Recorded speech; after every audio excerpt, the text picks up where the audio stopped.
ब्राह्मण और बेचारे बड़े ही दुखी, कभी कभी बड़े दुखी हो जाते थे। क्यों दुखी हो जाते? क्योंकि पंडित जी के यहाँ सब कुछ था लेकिन संतान नहीं थी। पंडित जी के कोई संतान नहीं थी। पंडित जी के यहाँ जो वृक्ष लगाए जाते उस वृक्ष से भी फल नहीं आता था। पंडित जी के यहाँ एक गैया थी, उसके भी बच्चे नहीं हो रहे थे।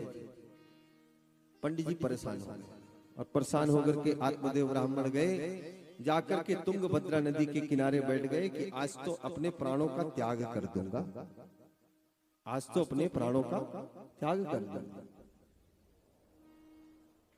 तो प्राण त्यागने के लिए जाकर के बैठे, मुंह लटका करके बैठे थे पंडित जी।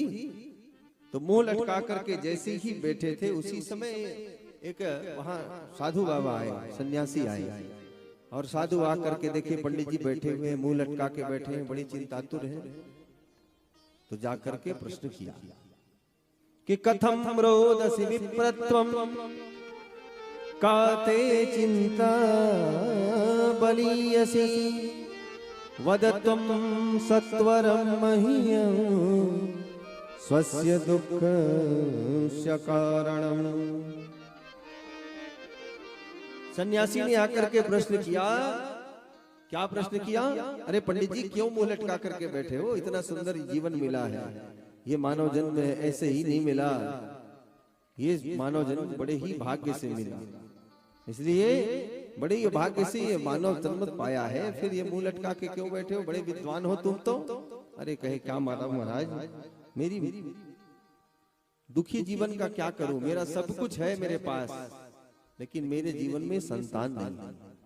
पंडित जी ने कहा मेरी संतति नहीं है। अरे संतान को छोड़ो महाराज, मैं अब मेरे यहाँ के वृक्षों में फल भी नहीं लगता, उसको भी छोड़ो महाराज, मेरे यहाँ एक गैया है, गैया को भी कोई बच्चा नहीं।